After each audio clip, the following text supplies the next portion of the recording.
Hi, everyone. This is Stephen Lasser, and today I'll be speaking with TR Ludwig from Brooklyn Solarworks, and we're talking about solar installations in New York City. Hi, TR. Thanks for joining me today. Yeah, you bet. Happy to be here. Cool. So, why don't you just tell me sort of, generally about what your company does, and sort of, I think a lot of people are interested in solar power in the city, and I don't think they know that much about it. I know I learned a lot, relatively recently. So, sort of tell us a little about your company, and also just about, I guess let's start with just solar installations generally, like what your hmm company does. Yeah. So my company is Brooklyn Solarworks. We're a flat roof specialty solar installer based in New York City. We serve all the five boroughs. Right now, we're about 70 people, and we serve flat roof buildings. We call it urban solar, generally on brownstones and row houses, about 20 feet wide. We also do condos, co-ops, generally on sort of on the smaller side, and all of the complexities that come with that. But we've specialized on this market because we think that there's like a very big opportunity. It had previously been underserved, and so we've developed technology that allows us to get more solar panels on the roof than most other commercially available technologies out there. And so it's just kind of the market that we live in, and so it's the market that we've focused on and done our best to try and serve. Just celebrated 8 years here at Brooklyn Solarworks, and looking forward to the next 8 or 10 or 15 or 20. So it's a fascinating time to be in the solar business because for a long time people just kind of thought it wasn't possible, and it very much is very possible these days. Some great incentives on the table and that kind of thing. So Yeah, so what, like excited if to be someone here. was interested in having a solar installation done at their building, like what would you sort of generally look for? What are some of like the basic criteria that would make a building like sort of suitable for this type of application? Yeah, I mean the good news in New York City, sort of certainly interior, is that shading usually isn't a concern unless there's a big skyscraper building somewhere that can throw it off. But generally, shading's not too much of a consideration, and that's like the first thing we look for. If that roof is covered in trees, it's going to be really hard to generate a lot of electricity from that. But barring that, usually if the roof is fairly clear, like I said, we focus on flat roofs. So if there's not a lot of HVAC equipment or those types of things, mechanicals up on the roof, that usually indicates that it's going to be easy to do. Although we have done buildings with very complex roofs, and we'll just raise the solar above all of that using our solar canopy system. Um, so that from a feasibility perspective is like the first thing we look at. Secondarily, we look at energy usage. How much electricity the building is using. We look at the electrical situation. So uh, generally we do single to three family homes, but sometimes buildings will come into and they have 6 meters or something like that, and so the challenge is to try and figure out like electrically the best way to send the power into the electrical grid of the house, but also make sure we're doing it as efficiently as possible. And what are um, some of like the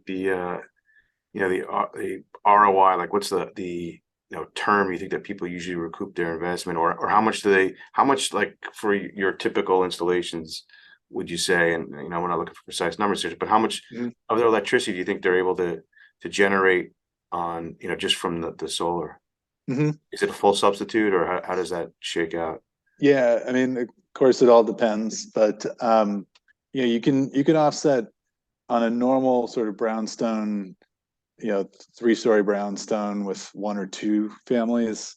You could offset 60 to 100%. Um, if it's one family, you're closer to 100. Um, it all kind of depends on who's living there, what their electricity usage patterns are like, and that kind of thing. But you could let's say it's 80 to 100%. And usually that pays back in about 6 to 8 years, depending on a number of different cost factors in terms of what's required for permitting and additional measures you have to take. Yeah, that sounds great. So what about like just sort of some examples? I know you mentioned that you're just talking about a smaller building, but from what I understand, you also do some like co-op and condos and sort of, not giant residential buildings, but some larger residential buildings. So how does that work? Let's say in a multifamily where let's just say, for example, it's a co-op or condo where there's different families or different units, or like just a rental building. How would that work? Yeah. Yeah. So usually in just sort of like a classic co-op situation, smaller building, call it maybe 6 units, something like that. Um, that is a candidate where you could put solar on the roof, get as much as you can up there. You would send all the solar to a special meter that would then accumulate credits, and you could spread those credits out to like all 6 units, for example. Um, that's one scenario. Another scenario is, let's say the building's a little bit larger. Maybe it doesn't make sense to try and spread out the credits. You could just use the solar to offset the common area meter. And that's a pretty common use case in slightly larger buildings. Um, Buildings without elevators generally are good for that kind of a use case. Um, so it just kind of depends. But in those cases, there's a lot of tax credits incentives on the table. And for a co-op will get the federal tax credit, which they can divvy up amongst their shareholders. Each shareholder will get a state tax credit, and there will be a property tax abatement on the building. And so all of that amounts up to somewhere around, 60 to 80% of the total cost. So it's really good for co-ops because each shareholder gets to maximize their tax credit up to $5,000. And so, you can wind up recouping a fair amount of the cost of a solar system. It gets a little complex, of course, as it always does with co-ops. Right. But that's a really nice incentive. And that would also work out for a condo, right? Same sort of concept. Same deal. Yeah. Yeah. The property tax abatement's a little different in that case because they're taxed by their unit instead of like the building as a whole. So it gets a little bit more complicated on the property tax side of things. That's a New York City incentive, but the federal and the state work the same. So there's a layer of federal benefits, state and city. Is that right? Yeah, I'll just go through that real quick. So there's a federal incentive, which just recently was changed to 30% as a base incentive. And then depending on the type of tax credit you're using, that may even go up. And that's part of this Inflation Reduction Act, the big sort of green bill that got passed last year in August. And that increases the amount of the tax credit depending on whether or not you're using domestic content in the project, American made panels or inverters or racking. There are some other adders in there, but some of those other adders can be quite rich. And so you can go from 30% tax credit to, some of these can get up to 60 or 70% tax credit, depending on their application. For a normal condo and co-op, I'd say at least 30%, maybe 40 is probably relevant. And that's at the federal level.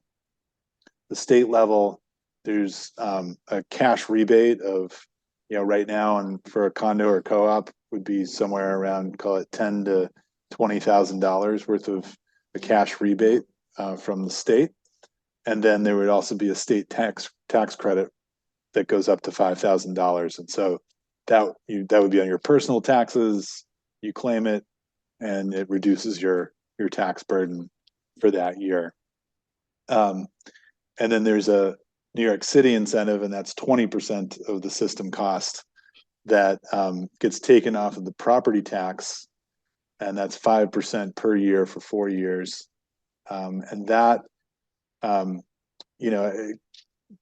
condos and co-ops recognize that differently, and they pay it differently, but it would reduce property tax either way. we've done both. And then there's also another state incentive, just to go back to that real quick, for some historic buildings in certain areas, they also get another 20% off. So It's a lot of so incentives there's out there. So yeah, it's kind of a layer cake as we describe it of incentives, and sometimes that cake gets you 60% off, or can get you 80 or 90% off in some cases. So and when your company is retained, so do you sort of walk the building owner through that process to help them get these yeah, incentives? yep, yeah, we do. Yep, yeah, we set them up with all the forms that they need from the federal and state level, and we file their property tax abatement for them as part of our permitting process. Um, and for the historic tax credits, we help them file that as well. That's with the state. Huh. But yeah, we're pretty experienced at navigating all these different agencies and trying to Yeah, I think that capture what's on the table. yeah, I think that's that would be a primary motivation for people is that if you're facilitating that, um, then obviously that's the probably the major incentive for them to do it. Uh, Yeah, so I know that there was some we had sort of discussed before we jumped on this call. I know that there's some new local laws, some existing local laws that pertain. It's local law 92, 94, and 97. So just mhm. want to give like just a quick overview of some of those laws and how they affect the Yeah, sure. Yeah, so local law 92, 94 that went into effect, let's say 2019, November 2019, right before COVID. And basically that rule requires all new construction buildings under 4 stories, or anything that's adding a vertical enlargement or horizontal enlargement, to put a 4 kilowatt solar system on the building or a green roof. And so that requirement, we're seeing that flow through on all the new construction. Anyone that's having to go get a building permit these days has to prove that they're able to get a solar system up there. And so it's a new requirement over these past couple of years that is, it's a city-backed initiative to try and spur more solar development. And so we've certainly seen that. Um, Local Law 97 is another rule that is about to go into effect over the next couple of years, and that's going to be very impactful. And that's just basically energy benchmarking, such that buildings over 25,000 square feet need to, they will get benchmarked on their energy usage. And if they start using more than that, they're going to be fined for it. And if they use less than that, then they're going to reduce the potential to be fined. And so a lot of these buildings are going to be incentivized to find whatever they can to reduce their energy usage or get credit for it. Solar will certainly be one of them. Community solar will be another. Batteries will be another. So the Department of Buildings is coming out with those rules now, and we'll be putting them into effect. But it's going to be a big driver on certainly compliance, but I think it's also going to have the positive effect of spurring more solar development. Well, and what do you think some of the misconceptions people have about solar energy in New York City? I mean, the biggest one is that it doesn't work. um, that people think we don't get enough sunshine, or the buildings are too tall here or something like that. And I can certainly say that that's not true at all. Get plenty of sunshine throughout the year to make all the numbers go around. Shading really isn't that big a deal here in the city, unless you're in deep Manhattan somewhere. Generally, there's enough sun to make it work for folks, and the incentives right now are just probably some of the best in the country, if not the best in the country, in terms of this sort of layer cake of incentives that exists. So that was probably the biggest misconception. Another one I would say is just that because you're using the sun, you have to recognize how the sun operates throughout the year. And so during the spring and summer and early fall, you're going to have more daylight hours, and then in the winter, obviously, you're going to have less, and so you're just going to get less electricity during that time. And so, it is a bit of a curve, and just getting people warmed up to that is it just takes education. But I'd say that's probably another sort of misconception or just something that they're not totally familiar with. And is there, I think there's going to be, better battery technology, or is there already battery technology, or do the systems work with a battery, I guess is a better question. Yeah, that's a can of worms there. So the battery situation in New York City is it's a little unfortunate because it could be rocking right now, but Department of Buildings and mostly FDNY are holding back the industry right now, and they want them to comply with certain safety standards, and we're all about safety, so happy to comply. But a lot of the vendors that need to comply with the safety standards just aren't spending the money to do it. And so it's a little bit of a bottleneck on that side of things. The tech is very much there. It easily could work here in New York City. It's really more of an administrative thing right now. Mm. But as soon as we straighten that out, and I think we're pretty close, we're going to get just an incredible amount of batteries deployed here in the city, and the city already has a property tax abatement for batteries. No one's really used it quite yet, but once we do, it's going to be a very powerful incentive, I think, for batteries in the city. Cool. So what are some other challenges facing your industry? Geez, I mean, the classic supply chain. I feel like that's maybe settled down a little bit, although you never know these days. Um, Labor is always a challenge. Just trying to find good folks that will fit in to our culture here and work hard and be solar warriors as we would expect them to be. So that's another one. But rising interest rates that's going to be interesting. I'd say about half our customers, they'll finance their solar systems using various loan products that we have.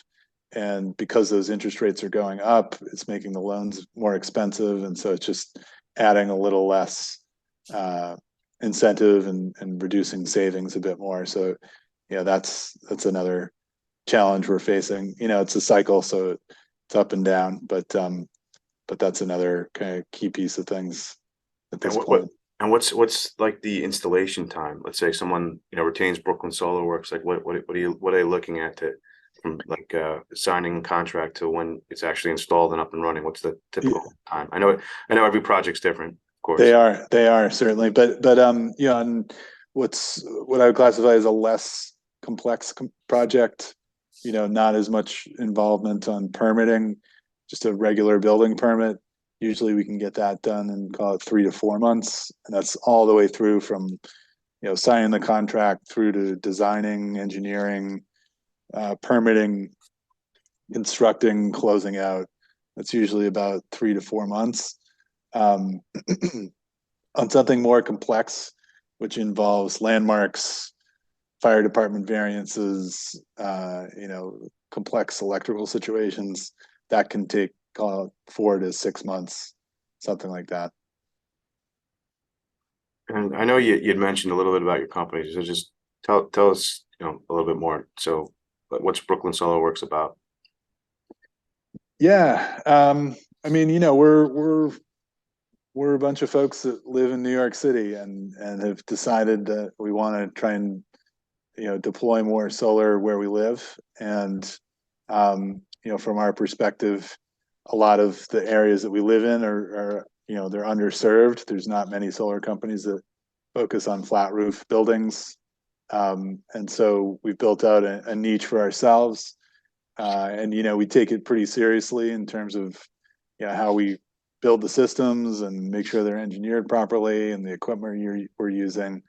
But we also have a very, I would say, strong environmental drive here, where each person that's an employee here feels pretty strongly that we're trying to help evolve the environmental situation here in New York City. So, each rooftop that we're doing, we're taking that much more electricity out of Con Ed's hands and, gas-fired power plants, um, and moving it into people whose roofs are powering their own house. Sure. And like, how many employees are there currently? Like, what kind of like roles? Yeah, we're right now we're about 70 people, and I'd say about half are installers, and the rest are sales, marketing, um, design, permitting, engineering, IT, finance, HR, sort of all the classic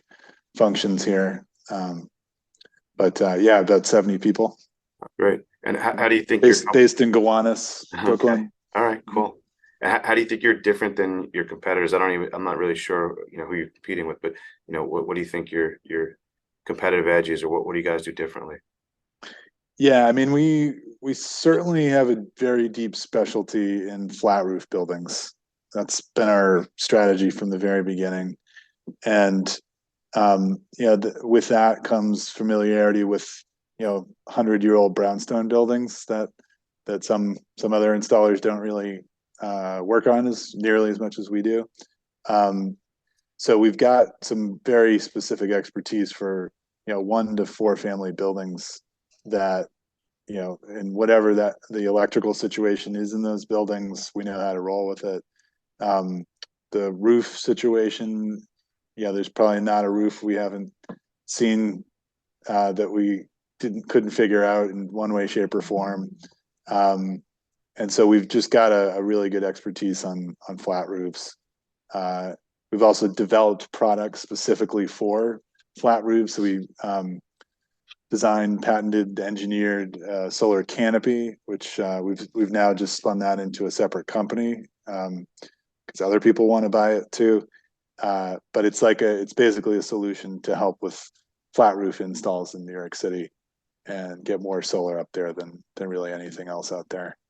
But that's what we've specialized in, and there are other people that do it, but half the time they come to us and want to buy the canopy from us. So, Sure. uh, you know, um, that's kind of our niche. And what's the favorite thing about what you do? Like, what's your favorite part of the solar industry that you're in? Yeah, I mean, I really love seeing our progress on a daily basis. Seeing new systems pop up around town. A lot of gratification in that. Uh, knowing that we're literally one rooftop at a time. Taking these buildings either entirely or partially off the grid from Con Ed, and each situation is different, so it's always like a little puzzle we got to figure out on how we're going to pull it off for somebody. But we always do, and we're always extremely grateful to our customers that they trusted us with their house, and we take it seriously when if there's any issues that come up, we jump right on it. But it's very satisfying to see these projects go up, and they're going up in greater numbers these days. We have about 1,700 systems spread out around the city. Wow. Mhm. So, what's the biggest takeaway that you hope the viewers and listeners take away from today's conversation? I mean, I think the biggest thing is that it's very possible, in whatever flavor of solar you want to do, it's very doable. There might be some constraints. There might be things that, for a normal company might get in the way. We do our very best to work around it. Sometimes there's just like not a possibility to do solar in some very rare cases, but usually it's possible, and the incentives uh, at all levels are quite good. There's financing for it. So, all the sort of typical excuses for why you can't go solar, there's usually an answer for it.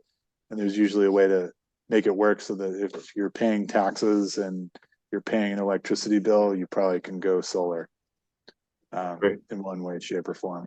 So, final question: where can our listeners and viewers reach UTR and contact Brooklyn Solarworks? They can go to our website. It's brooklynsolarworks.com. And we have a whole bunch of resources in there for single family homes, multifamily buildings, small businesses, a lot of information on the tax credits, incentives, some different use cases and that kind of thing. And we like to market really in the community, so we're very often going to community events. We just did a couple of school events, so we like to get out there and see our customers that we've built or meet new ones. Great, great. So listen, thanks so much for your time, TR. I learned a lot today. I'm sure everyone else listening and watching did as well. So thanks, and take care. Yeah, you bet. All right. Thank you for tuning in. If you enjoyed this content, please click like and subscribe. And remember to make every day great.